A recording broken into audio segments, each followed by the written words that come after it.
Энэхүү подкастуудаараа гэмт хэрэг, болсон явдал, сэтгцийн гач үйлдэлүүдээс үүдэлтэй хүн амны хэрэг зэргийг хүмүүст сэрэмжлүүлэх үүднээс бэлтгэж та бүхэндээ хүргэж байна. Дээрх агуулгуудын хүрээнд сэтгэл санаа тавгуутах магадлалтай учраас жирэмсэн эхчүүд сэтгэл санаа докторгүй байгаа үедээ мөн 18-аас доош насныхан сонсохгүй байхыг зөвлөе. Энэ нь хувь хүний сонголт учраас хэрв сонсох явцад контентын ярианы агуулгаас болж сэтгэл санаа тагвархвал таныг сонсгоо зогсоогоорой гэж зөвлөе. Crime Station Podcast.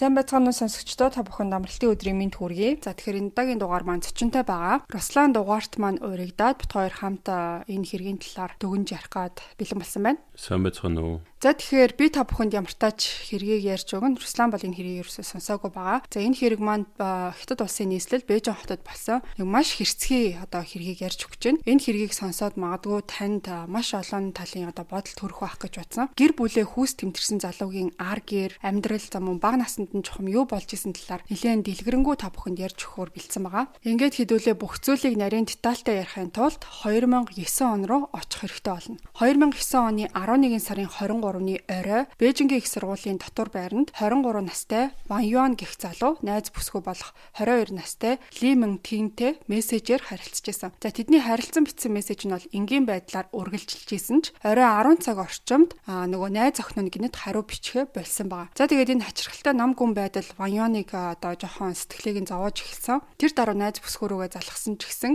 утсаа ингээ шууд таслаадсан байна. Ван Юан түн рүү дахиж залхсан боловч холбогдох боломжгүй байна гэсэн тийм хариу сонссон юм байна. Монтины гинтийн ийм чимээгүй байдал бол түүнийг бүр их санааг нь зовоож эхэлсэн. Тэр өөрийгөө ингээд эхлэндээ болохоор буруутгаад санаандгүй байдлаар ямар нэг зүйл буруу хэлсэн болов тэр найз охиноо ингээд гомдоцсон болов гэж эхлээ бодож исэн. За тэгээ маргааш өглөөнд болсон Ван Юан сэрсэн даруйда уцаа шалгасан чинь Монтины зүгээс ямар нэг мессеж өрөөсөө ирээгүй байсан. Тэгээ мэдээж утас руу хит хитэн удаа залгсан боловч өрөөсөө холбогдох боломжгүй гэсэн тийм хариу өгсөөр байсан. За ингээ 2 өдөр өнгөрсөн ч гэсэн Монтин гэдэг эмэгтэйгээс ямар ч сураг бол гараагүй. Тэр эмэгтэй бол яг ингээд гинэт ор сураггүй алга болсон юм шиг байдалтай байсан маа. За тэгээ сэтгэлэн зовоод Ван Юан болохоор Монтины уяэл Ли Хуй гэд хүнтэй бол холбогдоод юу болсон талаараа тайлбарлаж хэлсэн. Ли Хуй болохоор сонсцоод бас л санаан зовж Монтины гэр бүлийнхэн рүү залгаж эхэлсэн маа. Харамсалтай нь түүний залгасан бүх дуудлага нь ерөөсө хариу өгөөгүй. За Ли Хуй ч гэсэн бүр ч их санаан зовж ер нь бол жоохон айц давтаж эхэлсэн. Ингээд цаашид хүлээж тисэхгүй болсон болохоор Ли Хуй Ван Юан хоёр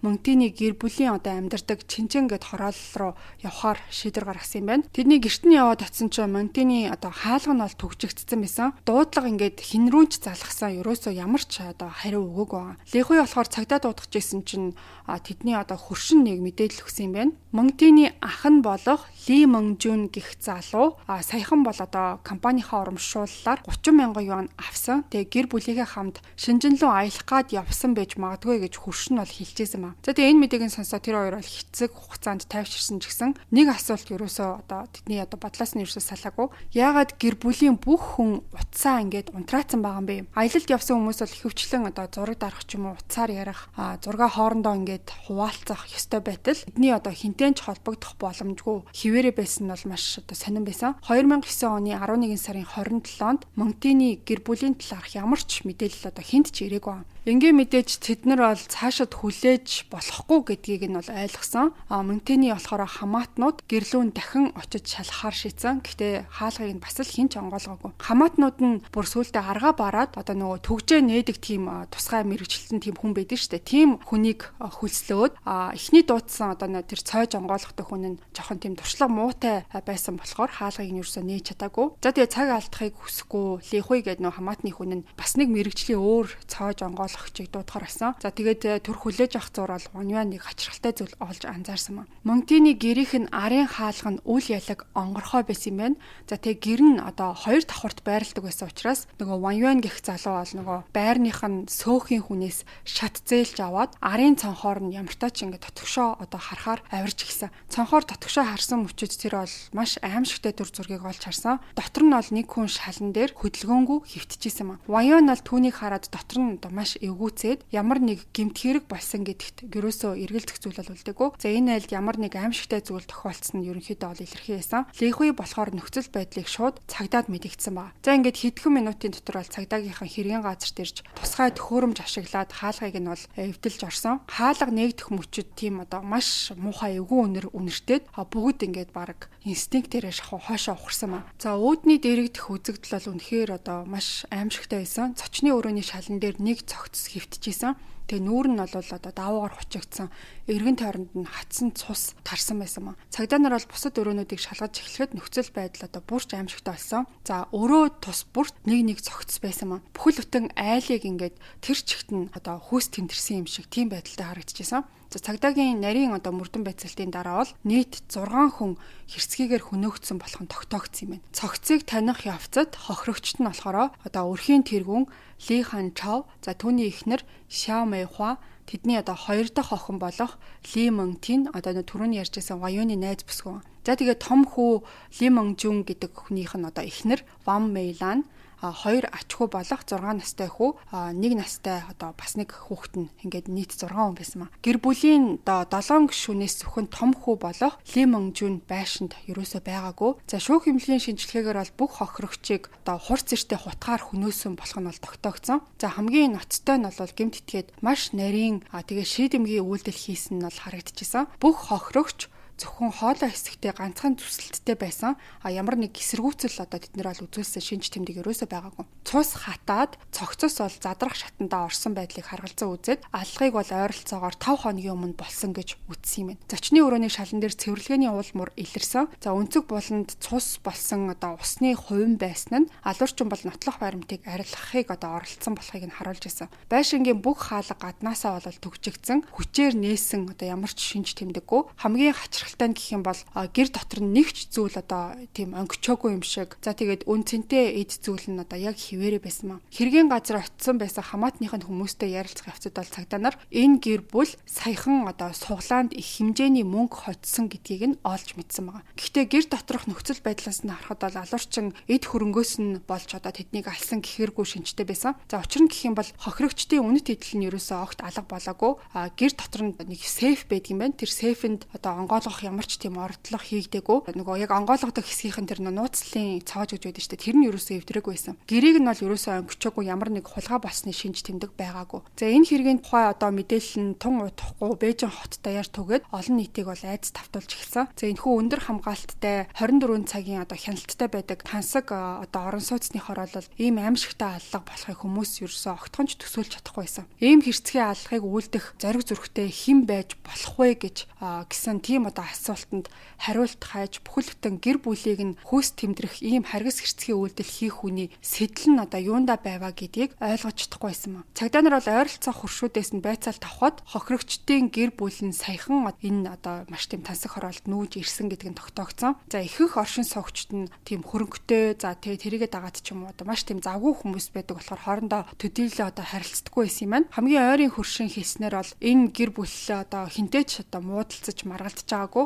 Хэрвээ тэдэнд ямар нэг одоо маргаан байсан бол өөр газар үүссэн байх магадaltaй гэж хэлсэн. За тэгээ мөн хэд хоногийн өмнө Ли Мэнжүн гэр бүлээрээ Шэнжин рүү амралтанд авч явна гэж хэлхийг нь бол сонсч ирсэн. Гэтэ ийм амар зүйл одоо аимшигтай зүйл тохиолдно гэж хизээч төсөөлсөнгүй гэж бол ярьж байсан маа. Цагдаа нарын үзэж байгаагаар дээрэн бол хэргийн шалтгаан биш, харин хит хувийн шинжтэй өс хонзонгийн сэтлэр одоо бүгдгийнх нь амийг хөнөөсөн байхаа гэж үзчихсэн. Учир нь бол алуурчин хүүхдүүдэд хүртэл одоо ямар ч өршөөлгүй хандаж бүгдийг нь хөөс тэмтэрч хөнөөсөн байсан. За анхны мөрдлийн явцад бол нэг мөрдөгч алуурчин энэ гэр бүлийг маш сайн мэддэг хүн байж болзошгүй гэж бол таамагласан. Гэрт нь бол ямар ч хүчээр эвдсэн мөр байхгүй байсан нь гэмт итгээд хаалгаар төвөггүй орсон болохыг нь илтгэжсэн. За хамгийн ачирхалтай нь гэх юм бол яагаад зочны өрөөг цэвэрлэх шаардлага гарсан бэ? Түүнээс гадна энэ гэрийн одоо хамгийн том хүү болох тэр Ли Мэнжүн яагаад хэргийн газар байхгүй байгаа вэ гэдэг маш тийм том асуулт болж эхэлсэн. Гэр бүлийн бүх гишүүд нь ингээд амнасаа алдсан байгааг мэдэхгүй одоо хаана ихтэй явж байгаа юм уу? Эсвэл одоо өөрөө хаана ихтэй амиа алдсан ч байх магадaltaй.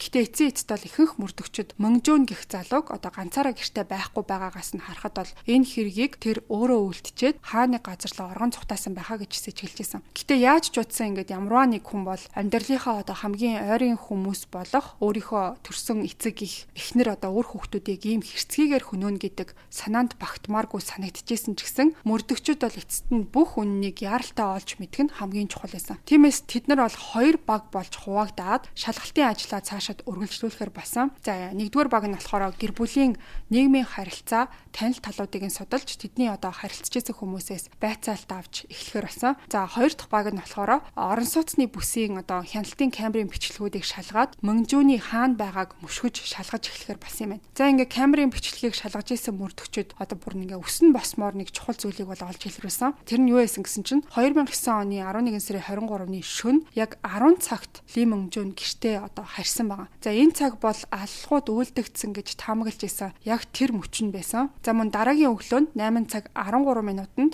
тэр бол гэрээсээ гарахдаа нэг тийм альчуур тэгээд арьсан цөнх барьсан байсан. Камерын бичлэг дээр тэр бол замдаа таарсан нэг хогийн сав руу нөгөө альчуураа шидчихэд тэгээ машинаа унаад явж байгааг нь харагдсан. За тэгээ 2 цагийн дараа бол тэр гэртээ буцаж ирээд 10 минут орчим болчоод тэгээ удаагүй одоо буцаад гараа явсан маа. Тэгээ тэр цагаас хойш бол гэрийн ойр орчмоор Ли Мөнжүүн ерөөсө харагдаагүй. За ингээд Мөнжүүн бол гэртээ эргэж ирсэн цаг нь Мөнтийн найз залуутайгаа чаталж байхдаа гинт одоо хариу өгөхөө болсон мөчтөнд яг таарчсан. Тэгээ тэр хаясаа альчуур нь болохоор хэрэг хийчээд дараа нь одоо гэртээ цэвэрлэгээ хийсэн альчуур нь бол байсан. За ингээд одоо маш тийм эвгүй эвлэрэхэд хэцүү ч гэмээр тамаг бараг үний юм шиг болоод мөрдөгчд бол хугацаа алдахгүйгээр түүнийг хэргийн хамгийн гол сэжигтэн гэж таамаглахаас өөр гарцгүй байсан. Тиймээс түүний хойноос цаг алдалгүй мөшгөх ажилдаа орохоор болсон. За мөрдлийн явцад бол 2009 оны 11 сарын 24-өөс 25-ны өдрүүдэд Мөнжүүний том хүн сургуульдаа яваагүй болох нь угаасаа тогтоосон. За ямар сандаа тухайн хүүгийн багш нь болохоор бүр гайхаад тэгээ гэрийнхэн рүү хит хитэн удаа холбогдох гэж оролцсон байсан. 11 сарын 25-ны өглөө 7 цагт багш нь бол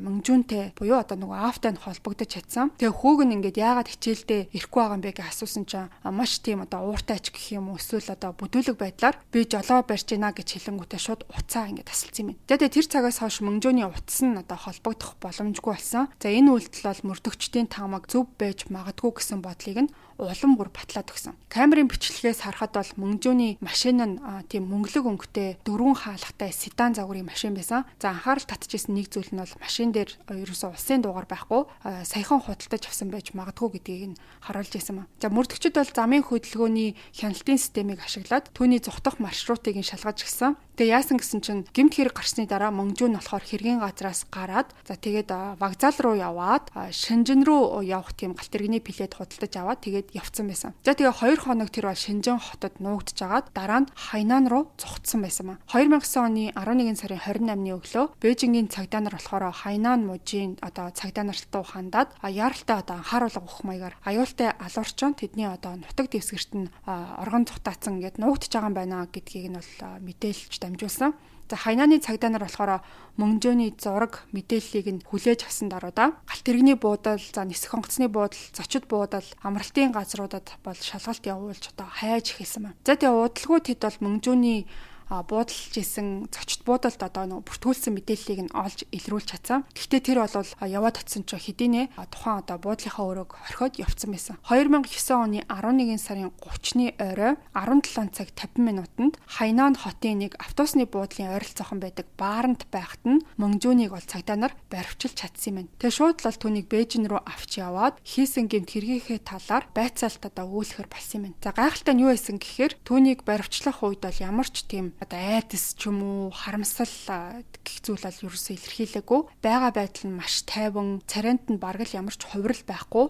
Яг л одоо юу ч болоогүй юм шиг тийм байдалтай байсан маа. Бүхэл бүтэн гэр бүлээ хүүс тэмтэрсэн хэрцгий гэмт хэргийг ердийн зүйл юм шиг хүлээж авч ирсэн нь мөрдөгчдийн одоо уурыг одоо маш их хүргэж ирсэн маа. За тэгээ Мөнжүүн болохоор цагдаа нарыг нэг заваалгүйгээр бүх зүйлээ өөрөө бол хүлээн зөвшөөрсөн. Өөрийгөө одоо өмгөөлөх ямар ч оролдлого бол хийгээгүй. Мэдээж мэдүүлгийн үеэр түүнээс асуусан хамгийн анхны асуулт нь энэ хүмүүс чинь чиний ээж аав, эхнэр хүүхдүүд чинь штэ яагаад ийм хэрцгийгээр хөнөөх болсон бэ гэсэн ийм асуулт байсан маа. Ингээд тэр бол 11 сарын 23-ны шөнө болсон үйл явдлыг тайван байдалтайгаар ярьж эхэлсэн. 11 сарын 23-ны 22 цаг орчимд тэр бол найзуудтайгаа хамт гадуур ууж агаад ер нь тийм согтсон байдалтай гэртээ харж очисон юм байна. За тухайн үед бол ээж аав хоёр болон хоёр хүүхэд нь аль хэдийнэ унтсан байсан. Харин түүний дүү болох Лимон Тин компьютер дээрээ суугаад ажиллаа хийгээд ер нь бол унтаагүй сэрүүн байжсан. Тэр бол орж ирсэн даруйда эхнэр нь байгаа өрөөнд яваад орсон чинь орон дээрээ сэрүүн тэгээд нэлээд тийм ууртай хэвтчихсэн. Тэгээ Мөнгжүүн ороод ирэнгүүт нь шууд хэрүүл хийж дайрч эхэлсэн маа. Чи хаагуур явж агаад ирж байгаа бас л ингээд ууж явж агаад ирсэн юм уу? Шүнжин гадуур таньж завхаарч явж агаад ирээ үсттэй гэх мэтчлэн ер нь бол хэрүүл өдөж эхэлсэн гэж бол өөр ярьсан. Ер нь бол суглаагаар тэдний хоцсон мөнгө нь энэ гэр бүлд нь хэрүүл маргаан авчирсан байсан. Мейлан болохоор нөхрөө тийм залуухан үзэсгэлэнтэй эмэгтэйчүүдэд татагдаад өөрөөс нь холдохгүй гэдэг тийм айдтай байсан юм байна. Тэр сүүлийн үед нөхөртөө маш хатуу хандаж байнга аашилдаг болсон нь Мөнгжүүний төвчээрийг нь бардаг байсан. За түүнээс гадна бол эхнэр нь түүнээс байнга мөнгө нэгтэг, бүтээгдэхүүн худалдаж авахыг шаарддаг байсан маа. Үүний гол шалтгаан гэсэн чинь Мейлан сүлжээний бизнес хийдэгтэй холбоотой байсан юм байна. Тэгээ сар бүр биелүүлэх ёстой борлуулалтын хэмжээ нь 90,000 юан байсан. За ихэвчлэн тэр бол ердөө сард 40-50,000 юаны борлуулалт хийж чаддаг байсан юм байна. Сар болгон биелүүлэх хэмжээнд хүрэхгүй болохоор нь цалин хасагдаад ч юм уу бага болчдөг. Тэрийгээ дагаад ажлын үзүүлэлт нь муудчихдаг болохоор борлуулалтын төлөвлөгөөгөө биелүүлж чадахгүй үедээ нөхрөө баг ингээд хүчээр шахуу бүтээгдэхүүн зарж цааш нь заруулдаг байсан юм байна. Тэгээд аимшигт аллах болсон шөнө сарын эцэс тогтсон байсан болохоор Мейлан Мөнгжүүнээс дахин бүтээгдэхүүн худалдаж авахыг шаардсан байна. Нөхрийнхөө бас оройтож ирсэнд нь уурлаад түүнийг өөр хөөхөнтэй холбоотой гэж сэжгэлж ийсэн нь Мөнгжүүний уурыг бүрч их хүргэсэн байна. Тэр бол гэр бүлээ тэжээхийн тулд хамгийн их хичээж, хамгийн их орлого олж ирдэг хүн нь байсан юм байна. Бас эхнэрийнхээ бизнесийг аварч цалинг нь хасуулахгүй тул өмнө нь бол бүр хэд хэдэн удаа бүтээгдэхүүн худалдаж авчихсан юм. За ингээд тэр орой нэлээд хүчтэй маргаан болсон. Тэр хоёрын хооронд иймэрхүү хэрүүл маргаан байнга гардаг байсан ч гэсэн хажуу хаваарх хүмүүс нь тэднийг бол өөрсдөө асуудлаа шийдэг гэд орхидог байсан юм байна. За харамсалтай нь 11 сарын 23-ны орой бүх зүйл хяналтаас гарч амь нас яригдсан аимшигтай асуудал үүссэн. За мэдээж арх хуудсан согтуу байсан болохоор ухаан санаа нь энгийнээс хэрцгий болж 2008 оноос хойш өөртөө хадгалж исэн хутгаа гаргаж ирэхэд хүрсэн юм байна. Анх тэр хутгийг болохоор ингээд айгүй гой загвартай байсан учраас нь худалдаж авсан гэж ярьдаг байсан. Энэ хутга нь яг үнэндээ илүү тийм хар бараан зоригтой байсан нь бол маш аимшигтай байсан. Мөнгжүүн бол ухаан мэдрэлээ алдсан байдалтай шууд эхнэрийнхээ хүзүүнд нь хутга дүрсэн. За Мейланыг хөнөөснийхөө дараа тэр бол орон дээрээ хэсэг суугаад тамхи татаж 5 минутыг бол өнгөрөөсөн баг. Ямар нэг зүйл угаасаа бодоод суусан гэдэг нь тодорхой. Гэхдээ ийм зүйл хийгээд тэр бол зогсоогүй. Эмэгтэй дүү болох Лимон Тины өрөөлөө нь явж оронгуудаа ямар ч эргэлзээгүйгээр хүзүүг нь хэрчээд хөнөөсөн. За тэгээд угаалгын өрөөнд ороод гараа угааж нүрээ цэвэрлээд буцаж өрөөндөө орж суусан ба. За тэгээд хэсэг түчгэнсэн чимээнд аав нь бол сэрцэн байсан. За ер нь бол аав нь жоохон тийм санаан зовсон байдалтай. Хүүгийнхээ өрөөнд ороод чухам юу болж байгааг нь харахаар очсон юм байна. Гэхдээ яг хаалга нээгдэх мөчөд Мөнгжүүн бол түүн рүү гинт дайраад бас л хүзүүнд нь хутга дүрсэн ба. Бүх зүйл ингээд маш хурдан болж өнгөрсөн болохоор аав нь ингээд амжиж ерөөсө хашгирч чадаагүй тэр дороо амьсгал хураасан. За аавыгаа хөнөөсний дараа Мөнгжүүн зочны өрөөний буудан дээр бараг 20 минут орчим чимээгүй суусан байгаа. За тэгсэн чинь Мөнгжүүний ээж нь аавыг нь босоод явах үеэр бас л сэрчгсэн. Буцаж өрөөндөө орж ирэхгүй байхаар нь гайхаад юу болов гэж бодоод бас гараад ирсэн. За тэгээ хүүн буудан дээр ганцаараа сууж байгааг нь хараад түүнтэй үг сольжж амжаагүй багт нь Мөнгжүүн бол бүр ямар ч ингээд өршөөлгүйгээр ээжийнхээ хүзүүнд нь хутга дүрсэн ба. За ингээд ээжигээ хөнөөсний дараа Мөнгжүүн бол зочны өрөөнд бараг 2 цагийн турш уйлж суусан. За энэ бол магадгүй түүний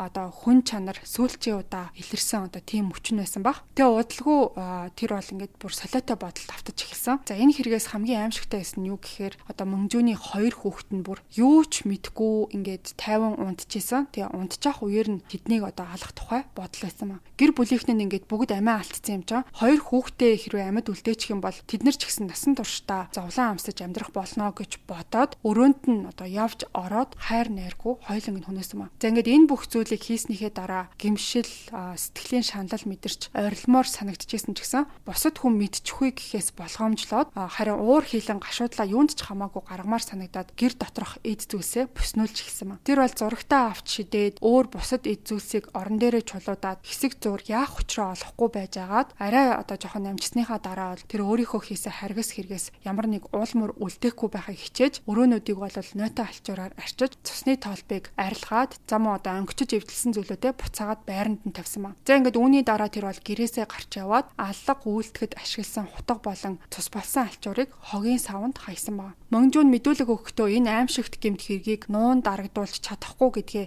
мэдчихсэн гэдгээ өөрөө бол хүлээн зөвшөөрсөн. За эхэндээ бол тэр амиа хорлох бодолтой байсан юм байна. Гэхдээ тэгхээсээ өмнө тэр бол амьдралдаа очиж үзээгүй газруудаараа аялах, за мөн сүүлчийн мөчөө жаргалтаа өнгөрүүлэхийг хүссэн баг. Тэгээ яг хуу байршлаа өөрчилж өөр хот руу явсан боловч удаагүй тэр бол баригдаж цухтааснаас хойш ингээд одоо 4 хоногийн дараа цагдаагийн гарт тэр бол орсон баг. Мөнгжөөний гаргасан аимшигтай үйлдэл хүмүүсийг бол мэдээж айц давтуулж, цочирдуулж исэн. Хэрвээ тэр эхнэрээ одоо ингээд юу гэдгийг арх ууцсан байж байгаад архины нөлөөгөөр гинтийн одоо уур хилэнгийн улмаас хөнөөсөн байж болох ч гэсэн дараагийн үйлчлүүд нь бол огт тийм одоо төсөөлөгдөхөөргүй байсан. Аллах болгоны хооронд ер нь ийм хангалттай хугацаа байсан. Өөрөөр хэлэх юм бол одоо өөрийнхөө үйлдэлийг ухамсарлах бүрэн боломжтой байсан. Гэхдээ тэр бол зогсоё гэж одоо болиё гэж юусоо бодоагүй. Тийм болохоор олон хүн бол түүнийг ингээд сэтгцэн ямар нэг асуудалтай байсан юм болов уу? Эсвэл тэр одоо өөрийнхөө гэр бүлдээ асар их хүс хонзон тээжээс юм уу гэж гайхаж хүлээж авчихсан. За ингээд мэдээж энэ бүх зүйлийн учир зангилааг тайлахын тулд түүний одоо туулж өнгөрүүлсэн амьдрал, за мөн найз нөхдийн харилцаа гэд маш олон зүйлийг эргэж харах хэрэгтэй болно. За түүний найз нөхдийн хувьд бол Мөнгжүүн ердийн үед маш тийм даруухан, тайван, төлөв хүн байсан. Хинч түүнийг одоо ийм аимшигтай гэмт хэрэг үйлдэнэ гэж бол төсөөлөөгүй. Цагдаа нар түүний сэтгцийн байдалд нь бол шинжилгээ хийлэхээр болсон. За тэгсэн чинь тэр бол ямар ч одоо сэтгцийн эмгэггүй үйлдэлээ бүрэн ухамсарлах чадвартай хүн болох нь тогтоогдсон юм байна. Цагдаа нар бол түүний амьдралыг гүнзгий ухаж тонхичоод бүх одоо шалтгааныг нь олж мэдсэн байгаа. За сонссон зүйлээ ч гэсэн тэд нар цочирдож хүлээж авсан. За ер нь бол Мөнгжүүн гэр бүлийнхнийгээ хөнөөх бодол нь аль хэдийнэ түүний одоо оюун санаанд нь гүн суусан одоо тийм асуудал байсан юм байна. Энэ бүхний эхлэл нь түүний одоо аз жаргалгүй хүүхэд наснаас нь эхлэлтэй байсан. 1980 оны 12 сарын 3-нд тэр бол Бээжин хотын Дашийн дүүргийн Шангон гээд тийм алстагдмал дүүрэгт төрсөн юм байна. Эцэг эх нь гэрээсээ хол ажилтдаг байсан болохоор тэр бол бага наснаасаа эхлээд тэднээс тусдаа буюу эмээ өвөөтэйгөө одоо ээжийнхээ одоо эцэг эхтэй хамт өссөн юм байна. За тэгээд 7 нас хүртлээр эмээ өвөөтэйгөө амьдарч агаад гэр бүл нь бол дахин нэг шинэ гишүүнтэй болсон байгаа.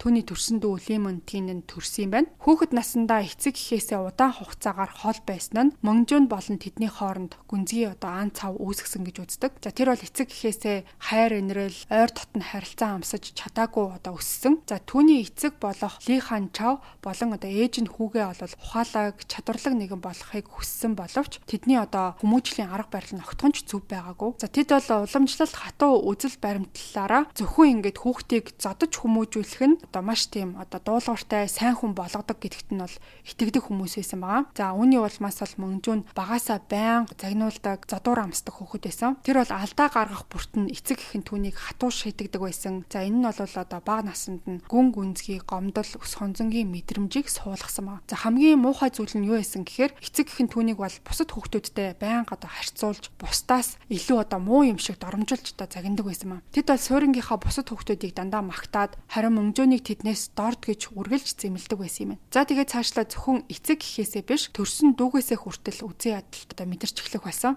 За түүний дүү болох Лимонтин гэр бүлийнхээ одоо бяцхан тагнуулч нь байсан маа. Ахыгаа хийсэн бүх зүйлийг эцэг эхтэй ховолдог. За тэгээд тэр нь одоо үргэлж аимшигтай задвараар дуусдаг байсан. Ингээ энэ байдал нь ч гэсэн ах トゥ угийн харилцаанд нь хурцтмал байдлыг бол үүсгэсэн. Ингээд байнга хатуу аргаар шийтгэх, зодох гэх мэт бие махбодын шийтгэл Мөнгжүүний амьдралын нэг хэвийн үзэгдэл болж угаасаа л одоо ийм байдсан байна гэж сүултээ бүр тасал болсон байсан. За гисэн ч тэр бол заримдаа айгаад гэртээ харихгүй байхыг хичээж эцэг эхийнхээ задвараас цухтахын тулд тийм одоо модны хашаанд хүүтэнд нуугдаад шүнийг өнгөрөөдөг байсан юм байна. Өвлийн одоо маш хүүтэнд тэгээд хонхон ч гэсэн эцэг эхийнхээ хэрцгий хандлагаас илүү дээр санагддаг байсан маа. За ийм нэг хайргүй ч юм шиг хүчрхийлэл донд өссөн Мөнгжүүний зан чанар нь аажмаар одоо өөрчлөлт орж түүнд сэтгэл зүйн гүн хямрал одоо үүсгэж эхэлсэн юм байна. Тэгээ эцэст нь тэр бол айх байх гэхээсээ илүүтэйгээр бүх зүйлд бухимдаад зөвхрөнгөө барж тэднийг алах талаар боддог болж эхэлсэн. Гэхдээ инглигээд бол тухайн үедээ ердөө одоо нэг бодол төдий зүйл байсан болохоос ш яг ч одоо тэгчээ ингэчээ гэсэн төлөвлөсөн зүйл бол ерөөсөө байгаагүй.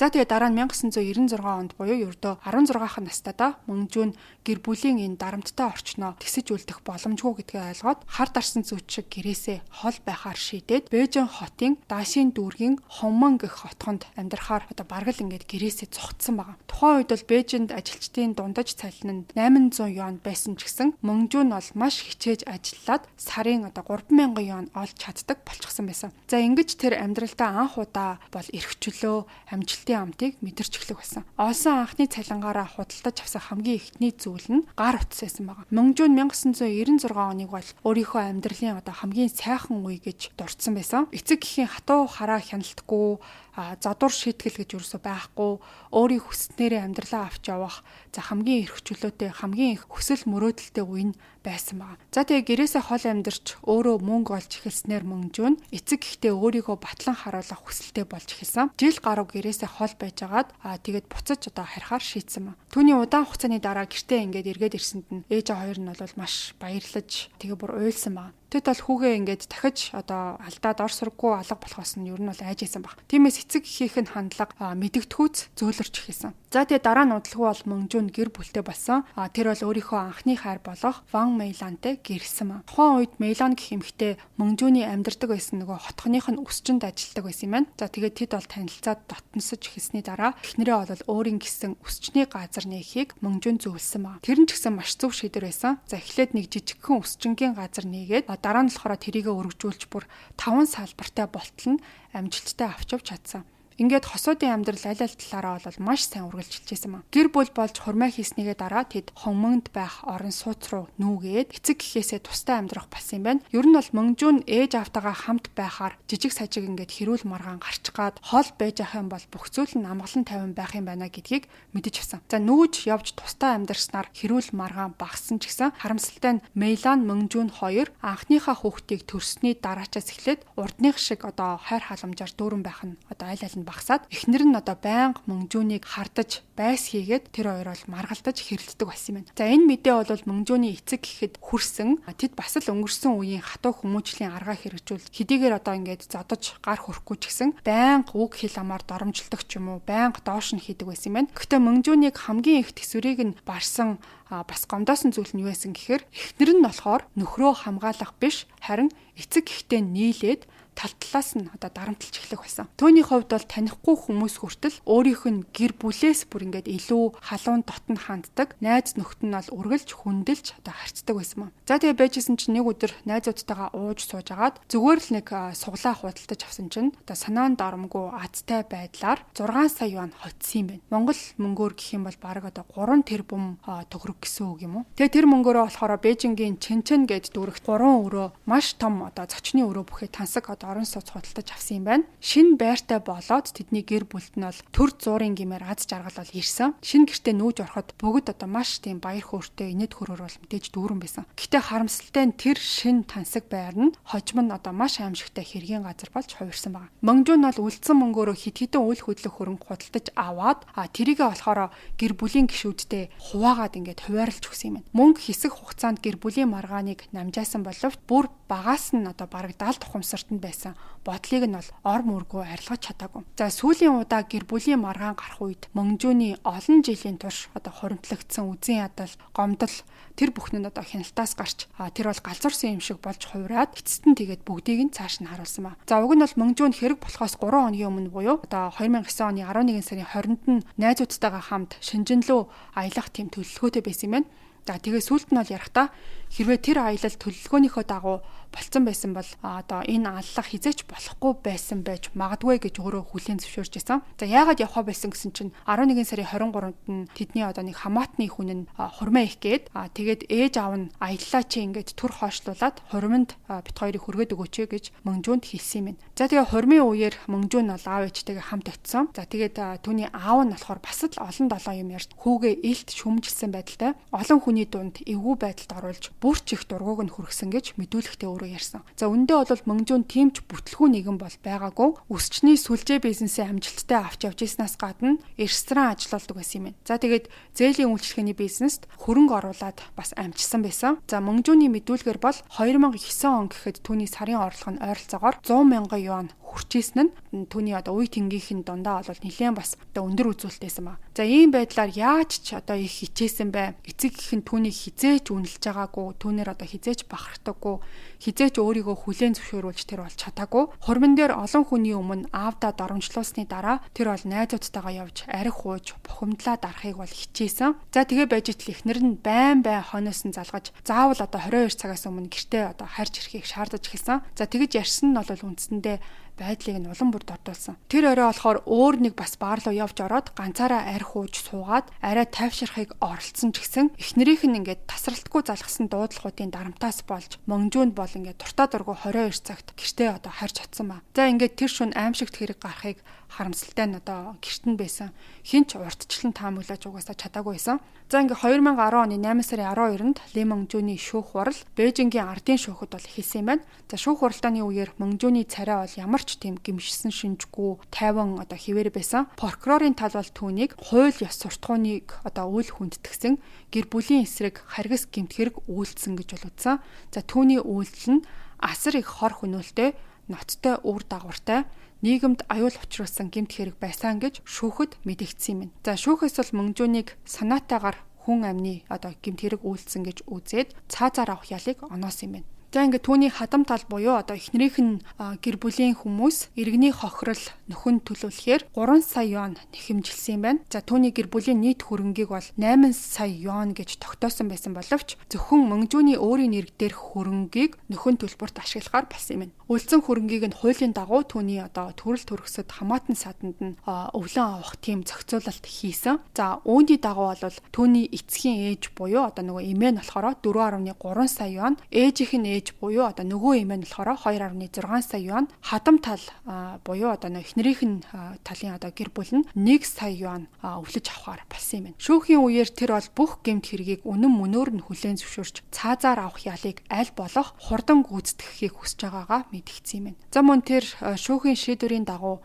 бүх нөхөн төлбөрийг төлөхөө амласан. За эхний шүүх хуралдааны үеэр түүний нэг авга ах нь уур хилэнгээ барьж дийлэлгүй түүнийг зодох гэж оролдсон. За үүнд нь бол Мөнжүүн ямар ч эсэргүүцэл үзүүлээгүй. Бүх зүйл шийдэгдсэн. Та намайг зодож уур хилэнгээ багч гэсэн тайлж болно гэж тайван хэлсэн ба. Түүний үйлцэн гэмт хэрэгээс болж хамаатнууд нь маш тийм ууртай, гомдолтой байсан ч гэсэн эцэстээ тэгээд цусан төрлийн хүн нь болохоор сэтгэлийн гүнд нь багч болтугай өрөвдөх сэтгэл нь бол төрж исэн. Яг яаж энэ зүйл нь ил болж гарч ирсэн гэхээр хамаатных нь нэг хүн болохоор Мөнжүүнд зориулж оршуулгын газар худалдаж авахыг хүссэн боловч Мөнжүүн өөрөө бол шууд татгалцсан юм байна. Тэг хэлэхдээ би гэр бүлийнхэнтэйгээ хамт амрах ирэхгүй миний үнсийг гол руу цацаж эднээсээ бүр мөсөн хол байхыг хүсэж байна гэж бол хэлсэн юм байна. За ингээд маш аимшигтай баг кино шиг гэмээр үйл явдалтай гэр бүлээ хүүс тэмтэрсэн Ли Мөнжүүн гэх залуугийн түүх гэх юм бол юм байна.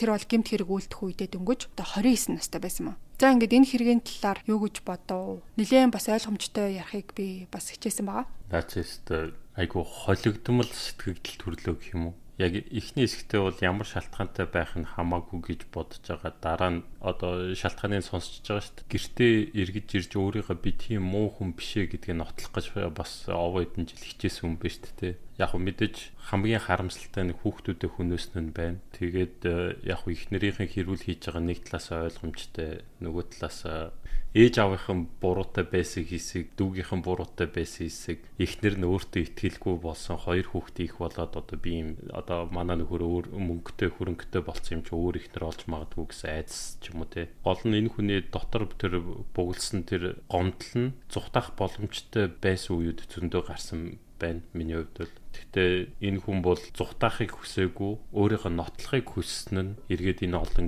аимшигтай гэмт хэргийн үр дагаврыг дагуулчлаа л да. Ер нь бол ингээд гаднаас нь энэ хүнийг харахад маш амжилттай явж байгаа тийм залуу шиг харагддаг мөртлөө эцэг гэхин дээр багаас нь хатуу хүмүүжүүлсэн байдал хайр халамжд туцснаас болж дотроо сэтгэл зүйн шарах нь бол хизээч эдгээгүй байгаа байхгүй.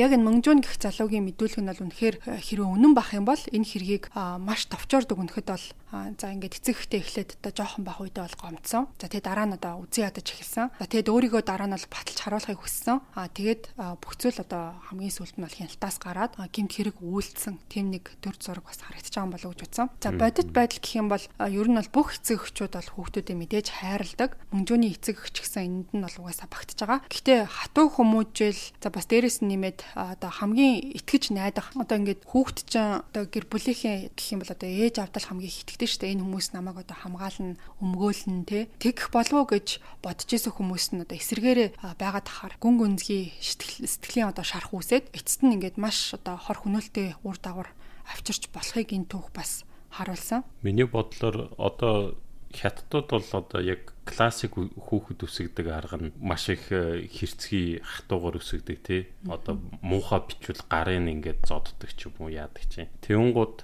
зүгээр таамагтдээ 7 нас хүртлээр эмээ өвөдөр амьдэрсэн эмээ өвөө нь тэр маягаар өсгсөн баг. Тэр 7 нас хүртлээр тэр хүн чинь ойлгож байгаа шүү дээ. Одоо миний ээж аав хизээ нэгэн цагт намайг ирж авахлаар амьдрал өөрчлөгдөн ч юм уу те. Энэ зодуур хэрцгий байдлаас гарна гэд. Тэнгууд эцэг их нь тэрнээс дорд байсан байх л да. Одоо эмээ өвөөтэй адилхан эсвэл тэрнээс дорд ингээд тэр хүүхдийг бүр доромжлох нь илүү болоод те. Тэгээ надаа юу нэг ингээд бүтэн түүхийн сонсхолоор ганц юм алга үлдэх болсон ганц сэдэл нь ингээд надаа ингээд юу гэж харагдаад байгаа байхгүй юу. Манай монголчууд ингэж ярьдэн шүү дээ. Нэр хугарахаар яс хугарах гэдэг те.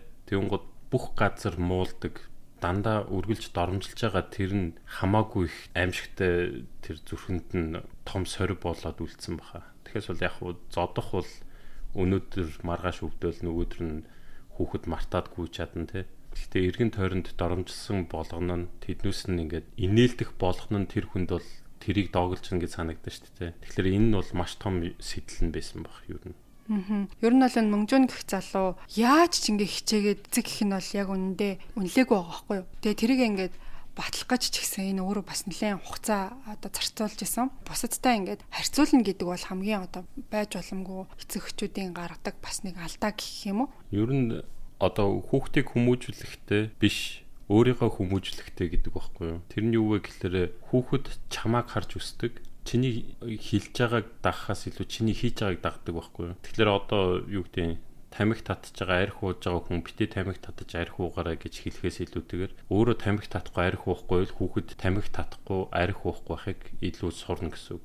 Энэ мөнгөжүн гэдэг залуугийн хувьд хүмүүжил нь ямар хатуу байсан нь эцэг эхийнхэн тэр харгас байдал нь цугларч чад нэг өдөр задарчж байгаа байхгүй юу. Тэр хатуу байсантай нь бас нийлхтэй. Тэр ер нь ингээд яг би бас яг тэгж боддیں۔ Хүүхэдтэй ямар нэгэн байдлаар харуулах хэрэгтэй. Хилж байхын оронд одоо би чамд хайртай гэж нүүрлэн зөхиод байхдаа биш те хэлэхгүй байсан ч гэсэн үргэлж тэрвэрдэг хүн илүү хайртай ойлгомжтой ш те тэгэхээр үйлдэлээрээ хүмүүст үзүүлэх ёстой гэж би бас боддог.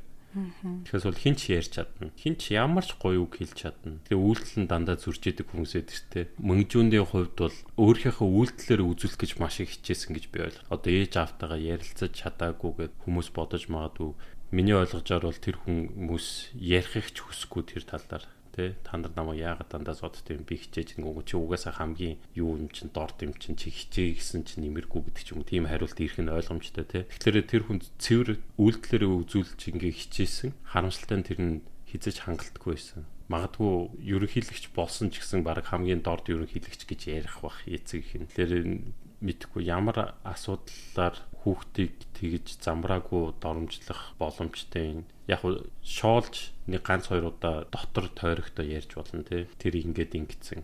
Гэхдээ бүх газар тэгэж ярьж исэн гэдэг чинь миний бодлоор хүүхдний амжилттай байгаа шүү дээ тий. Тэгэхээр хүүхдтэйгээ ингэж доошоо хийснээр өөрийгөө хүүхдээсээ дээш гарч байгаа гэсэн бодол байсан байж магадгүй. Гэтэ яг энэ хэрийг ярьж авах явцад судалж авах явцад те бичиж авах явцад ерөөсөө одоо юу гэдгийг ингээд хүүхдийн хүмүүжлийн талаар ингээд хамгийн том бас хөгдөж яриж байгаа штэ. Тэгээ ингэж дүгнж байгаа гэдэг нь болохоор мөнгөжөөний гэмт хэрийг зөвтгөх гэж ерөөсөө бол яриаггүй. Өөрийнхөө одоо ингээд бүхэл бүтэн гэр бүл за тэр дундаа ингээд гэмгүү хоёр жаахан хүүхдээ ч гэсэн хөнөөс нь бол хизээч угаасаа уучлж болохооргүй хэрэг. Тэрнээс гадна хүсэн хүн үг хэлэхгүй болохоор урдны одоо болж өнгөрсөн ингээд те өөрийнхөө амьдралын бүхэл зүйлсийг зөвхөн мөнгөжүүн гэх хүний амнаас бид нар бол сонсож байгаа болохоор яг тэр гэр бүл дотор ингээд бүр үнэнгээсээ юу болдог байсныг нь бол угаасаа хинч мэдэхгүй. Сүүлд нь ямар ч тийм одоо гимшсэн шинжгүй маш тайван бүх зүйлийг ингээд хүлээн зөвшөөрөөд тайван байснаас нь харахад бол бас үнний ортой ч юм шиг ярьсан болоо гэж бодсон. Угаасаа өөрийгөө баригдана гэдгийг бол угаасаа мэдчихсэн. Тэрнээс гадна ингээд цаазын ал авах нь угаасаа тодорхой байсан. Тийм болохоор ч тэгсэн юм уу одоо намайг хурдхан шиг баг цаазлаатгаа гэсэн тийм шийдвэр хийснийг нь харахаар бас нэг зарим талаараа үнэн ярьсан юм шиг тий. Миний бодлоор нөгөө амьдрах хүсэл зорилго нь байхгүй болсон баг л та. Бас тэр нэг зорилгын том гол нь эцэг ихтэй өөрийгөө нотолж баталж харуулах байсан баг л та. Тэгэхээр тэр нь байхгүй болсон баг. Тийм тэгээд энэ мөнгжүүнчин болохоор ямар ч өршөөл бол өөрөө хүсээгүй. Тэгээд давж заалтахыг ч гэсэн хүсээгүй. Бүх зүйл энэ хүний өвдөрцөн байна тийм. Бүх зүйл энэ хүний хувьд бол маш утгагүй болсон байгаа байхгүй. Аль хэдийнэ ингээд алдах юмгүй болсон. Тэгэхээр одоо ингээд маш одоо өөртөө ихтэй намайг ингээд хурдан алаатхаа гэж зөксөж юм болов уу гэж бодсон. За энэ түүх бол хүүхдийг хайр, ойлголт, урам зориг өгч хүмүүжүүлэхийн чухлыг бол сануулсан нэг тийм сургамжтай бас түүх байсан болов уу гэж бодсон. Ер нь хүүхд хүмүүжүүлэх тал дээр мэдээж зарим хэсэгт нь хатуу байх хэрэгтэй бах тий. Одоо чихэр өдөр болго идэггүй ч юм уу юу гэдэг юм. Тим дээр хатуу байх хэрэгтэй. Гэхдээ тэрний зарчмын үед хатуу байх хэрэгтэй байгаа байхгүй юу? Чи ингэж хийгээд өөрийн даалгавраа биелүүлээд дараа нь баярлж зугаацах хэрэгтэй. Чи их удаан тогломоор байвал эрт босох хэрэгтэй. Одоо хүүхдийг шөнө унтуулахгүй тулд тий. Тиймэрхүү дүрмээр тоглуулах болохоос биш заавал ингээд нөгөө хүүхдүүдийг улам хорих тусам эрхчлөөг илүү их хүсэн те. Тэгэхээр нууцаар далдуур юм хийн, далдуур хийх болгонд нь биш юм а гэж заримдаа тэр нь баригдан те. Баригдах болгонд нь тэр хүүхдийг шийтгээд байвал мэдээж энэ бүхэн сайн зүйлд хүрэхгүй. Тэгэхээр хүүхэд хүмүүжүүлэх бол хатуу зүйл нь хавсарч явж явах хэрэгтэй. Хатуу нэртэй зодох биш те. Тэг яг yin yang шиг байхгүй те. Тэнцвэртэй байх хэрэгтэй. Зарчимтай байх хэрэгтэй. Хамгийн гол нь сайн хүн болгох юм уу? Хамгийн гол нь баян байх юм уу? Тэрийг тодорхойлох хэрэгтэй байхгүй юу? Хэрэг баян байх юм бол ямар ч замаар баян байлж болно тий. Сайн байх юм бол ямар ч амьдралтай байж магадгүй. Тэгэхээр эцэг их болон хүүхдтэй юу хүсэж байгаа? Тэрнээс тэр үйлдэлд харуулж байгаа байхгүй юу? Манай гол дүрийн энэ хүнийг бол эцэг их нь юу хүсэж исэн бэ гэхээр зүгээр л амжилт хүсэж исэн. Амжилтан дээр нь амьдрахыг хүсэж исэн хүмүүс байх. Яг л өөрөө юунд ч хүрсэн хизээж хангалтгүй байсан гэдэг чи эднэрт бол хүүхэд бол насны бүксэнд хурж ирээд халамж үзүүлэх хүн байхаас илүүтэйгээр мөнгөөр хангадаг хүн байх нь илүү чухал байсан байхгүй. Тэгээ би бас тэр дүүгээ ягаа алдсан бол гэж амар бодсон. Тэгсэн чинь дүүнээстэй ахыгаа 10 хударгаар амар хултгалдаг байсан юм шүү дээ. Тэгээ өөрийнх нь ярьснаар бол ингээл ээж авда баг ховолчдөг. Тэгээ тэрнээс нь болоо жоохон бас ер нь дотроо ингээд гомдож байгаа сүултээ ингээд ууралдаг болж хэлсэн байгаа байхгүй. Тэгээ ер нь ийм ах дүү нарыг айгүй ойрхон өсгөх ёстой гэж би боддог байхгүй юу. Энэ дэлхийд дээр ингээд чамд байгаа яг дотны хүмүүс л чамааг ингээд бэкап хийжтэй те. Тэгэхээр ойрхон өсгөх тусам бинийгээ бэкап хийх чадвартай болд юм лөө. Тэгэхээр ах дүү хоёрыг дайсан болгосон нь бас маш том алдаа байсан баг. Хүүхдүүдээ эвтэй байлгахгүй тий. Тэр нь бас маш том алдаа байсан. Одоо энэ хятадын одоо хатуу хүмүүжлийн арга чинь сүүлдээ бүр Tiger Mom энэ гэдэг хүртэл нэршилтэй болцсон тийм нэртэй ном хүртэл байдаг үстэй. Тэгээ энэ хатуу хүмүүжлийн аргыг болохоор зөвхөн хятад гэлтгүй Азийн ихэнх орнуудад ийм хатуу маягаар өсгөж ийж хүүхдүүд нь одоо нийгэмд өрсөлдөх чадвартай болно гэж бол үздэг. Тэр хатуу гэдэг арга нь яг яаж илэрч гин үү? Одоо гар хүл ороод ирж гин үү? Эсвэл яг зөв байдлаар үг хэллээ, зөв сонгоод хүүхдтэй үг хэлж гин үү? Энтэр гэдэг нь айгүй чухал болчиход байгаа байхгүй юу? Тэгэд энэ мөнгжүүн гэж залуугийн багаасаа авсан хүмүүжлийн арга барил нь ер нь бол айгүй буруу байсан гэдгийг энэ түүхээс харуулдаг байгаа байхгүй юу? Доромжлох биш, буруу гэдгийг нь ойлгуулж өгөөд те. Одоо хүн болгоны яг хуу ингээл хүүхдээ өсгөх арга барил өөр л бахал та. Би энэ аргаар өссөн юм чинь ингээ буруутсан юм надад алга. Хэвээ бөхсөн дээр ганц цохиулаад яахчгүй ч гэх юм уу. Тийм баталтай хүмүүс бол маш их байдаг Монголд. Яг тэр аргаараа ингээл хүүхдээ заримдаа болохгүй үед нь бөхс рүү алгадаад авдаг ч юм уу те. Хэмрэн сэргдэг. Хэмрэн сэргдэг энэ төр надад бол тийм ерөөс таалагддгүй. Тэглээгээл нэг хямран сэргээд тахгүй. Харин баг хамт ингээд хүүхдтэй тоглож болохоор хүүхд ч юм уу амар сэргээд ирдэ шүү дээ. Тэгэж мэгэж цаг хугацаа зарцуулах нь илүү их хямрын сэргээх юм болоо одоо үед бол арай л жоохон өөр болсон баха. Цаг өөр л идэг л хальтаа. Еврейүүдийн одоо хүүхдүүд нь маш их амжилтанд хүрдэг те. Еврейүүд ер нь амжилтанд хүрдэг. Би тэр номыг уншиж байхад тэр Талмуд гэдэг одоо еврейүүдийн одоо Библи шиг ном байгаа шүү дээ те. Тэн дээр байгаа ишлэлүүдийг оройны хоолны ширээний ард энэ ишлэл хичээл ямар утгатай вэ гэгийг хүүхдүүдтэйгээ ярилцдаг. Тэр нь маш олон жилийн юм түүх байгаа шүү дээ еврейүүдээ. Тэрийг ингээд ийм учраас ийм шийдвэр гаргасан ингээд тайлбарлаж өгөөд хүүхдүүдийн санааг сонсоод тэгээ хамгийн гол нь хүүхдүүдийн санааг сонсох нь тэр хүүхэд өөрийгөө илэрхийлэх чадвар хөгжиж байгаа. Тэгээд тухайн сэдвийг дэлгэрэнгүй ярьж өгөх нь тэр хүүхдийн тархийг дэлж байгаа байхгүй. Би бас нэг хальт ингээд уншсан бас заавал тийм бурханлаг тал руу бодохгүйгээр логикийг бодох юм бас маш их логиктэй юмнууд бас байгаа байхгүй. Тэгэхээр хүүхдүүдэд цаг гаргана гэдэг нь заавал бүтэн өдөр цуг ингээд ноолоод ингээд тоглоод байхтай биш. Гэхдээ өдөр болгон тогтмол цагт ч юм орой хоолнд нэг ширээний ард суугаад тодорхой сэдвээр ярилцаа чиний өдөр яаж өнгөрсөн. Ээж аваасаа хизээд юм асуухад хийж байгаа ажлаа хаяад еврейд жоохон хүүхэд ээж аавч биш жоохон хүүхэд ирээд юм асуухад заавал эргэж хараад тэр хүүхдэд цаг гаргаад хариулаад юу гэж бодож байгааг сонсдог. Тэр нь ямар давуу нөлөөтэй вэ гэхээр дээд сургууль дээр дундаж статистикаар еврейүүд юу хийдгийг ингээд гаргаж байгаа байхгүй. Тэр нь еврей хүүхдүүд байнга багш нараас юм асуудаг. Анх хүүхдүүд энэ юм мэдтгүү гэж шоолдог. Гэхдээ яг төгсгөд тэр нь улаан дипломтой төгсдөг хүүхэд нэг байхгүй. Яг тэгвэл хамгийн дөт замчин мэддэг чаддаг хүнээс асуух байхгүй. Мянган хуудас уншаад хайс юм олоогүй байж болно те. Мэддэг хүнээсээ хүмүүс чамайг шоолох нь хамаагүй чи өнөөдөр асуугаад тэрийг мэдчих юм бол маргаашнаас чи тэрийг мэддэг хүн байхгүй. Тэгэхээр еврейүүдийн нууц нь бол маш богино замыг олцсон чаддаг хүнээс очиод асууж байгаа. Тэгэхээр хүүхдийн хүмүүжил заавал зодохтой биш, заавал чихрээр өдөр болгон бөмбөгдөхтэй биш. Тэр нөгөө babies билүүний кино байдаг шүү дээ. Сайхан амьдралтай хүүхэд нь ямар муухай ашт болж байгаа, муухай амьдралтай хүүхэд нь ямар сайхан ашт болж байгаа. Тэр нь ерөөсө хөрөнгө чинэлэг байдалтай холбоотой биш. Тэр хүүхдийн толгоонд юу суулгаж байгаатай л холбоотой байхгүй. Тэгэхээр хүүхэд хүмүүжлэхдээ гар хүрэхтэй гол нь биш. Хамгийн чухал юм тэр хүүхдийг доромжилж болохгүй дандаа итгэл өгж, мэдлэг болгоход нь тэр хурцлж өгж явах нь илүү чухал байхгүй. Хоёр бол ерөн сонсогчдыг гэр бүлэрээ чанартай цаг гаргадаг байгаа ч гэж бол уриалмаар байна. Саяны Русланы хэлсэн шиг орой хамт нэг ширээнд сууж хооллохдоо яг нэг сэдвийг сонгоод ч юм уу жишээлх нь одоо кофений талаар ярьдаг ч юм уу кофег чи ингээд 16 насаа хойш эсвэл 18 наснаас хойш ууж эхлээрээ ийм гашуун амттай ийм байд юм аа яагаад ингээд одоо эцэг их уугаад байгаа талаар ингээд тайлбарладаг ч юм одоо юу ч гэж болно шүү дээ. Зүгээр нэг ингээд ойлголт өгцөн байхад өөр газраас буруу мэдээлэл авахаас өмнө өөрийнх нь хамгийн итгэж найдаж байгаа хүмүүс нь арай зөв талаас нь тайлбарлаад энгийн үгээр ойлгуулад өгчих юм бол тэр одоо жинхэнэ ийм хөөрхөн бяцхан ч гэсэн чанартай цаг болоод хөөрхөн мэдлэг болоод өгчих бас болох юм гэж утсан. Тэгээ та бүхэн бас тэгээд үзээрэй, туршаад үзээрэй. За ингээ ямар тач маш хүнд дугаарын ард бит хоёр гарлаа. Гэмт хэрэгтнийг өмөрсөн ч юм уу, за энэ зүйлийг дэвргсэн зүйл огтоосоо байхгүй гэдгийг дурдах хэрэгтэй баг. Эцээ эцэст ер нь бол хүн алж асуудлыг шийднэ гэдэг хизээч одоо зөв арга байдаггүй. Энэ хэрэг дээр манай сонсогчдод авах гээхийн ухаанаар хандаж, за хүүхдийн хүмүүжил талаас нь илүү ойлгож аваасаа гэж хүсэж байна. Та бүхэн комент хэсэгт өөрсдийн бодлоо бусадтайгаа хуваалцаарай. Энэ хүртэл сонссон сонсогчдод эрхий хурууны эможи комент хэсэгт үлдээгээрэй. Өнөөдрийн дугаарыг надтай хамт ярилцсаар Русланд маш их баярлалаа. Баярлалаа. За ингээ удахгүй бас нэг сонирхолтой түүхээр эргээд уулзъя. Түр баяртай сонсогчдоо.